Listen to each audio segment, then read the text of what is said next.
రెడ్డి గారు చనిపోవడము చాలా బాధాకరమైన విషయము.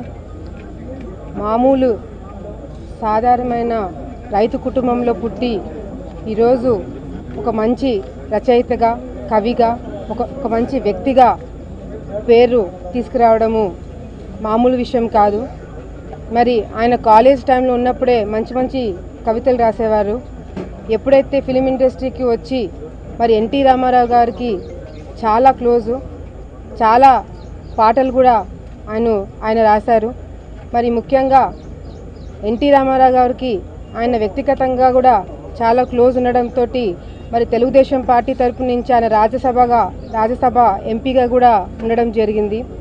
మరి తెలుగు రాష్ట్రాలే కాకుండా జాతీయ స్థాయిలో తెలుగు వాళ్ళకి మంచి పేరు తీసుకొచ్చిన వ్యక్తి మన నారాయణ రెడ్డి గారు. అదేవిధంగా ఈరోజు ఆయనకి చాలా అవార్డులు కూడా రావడం జరిగింది. మరి పద్మశ్రీ కానీ, పద్మభూషణ్ కానీ, మరి ఇటువంటి మంచి మంచి అవార్డులు తీసుకురావడం కూడా, మరి ఇవన్నీ కాకుండా వ్యక్తిగతంగా కూడా ఆయన చాలా మంచి వ్యక్తి. మరి పర్సనల్గా చూసుకుంటే ఆయనకి నలుగురు కూతుర్లు. మా నాన్న ఎప్పుడు చెప్పేవాళ్ళు, గంగా, యమున, సరస్వతి, కృష్ణవేణి అని నదులు పేర్లు పెట్టి, మరి అదేవిధంగా ఆయన సతీమణి పేరు మీద ప్రతి సంవత్సరము మహిళా రచయితలకి అవార్డులు కూడా ఇస్తూ వచ్చారు.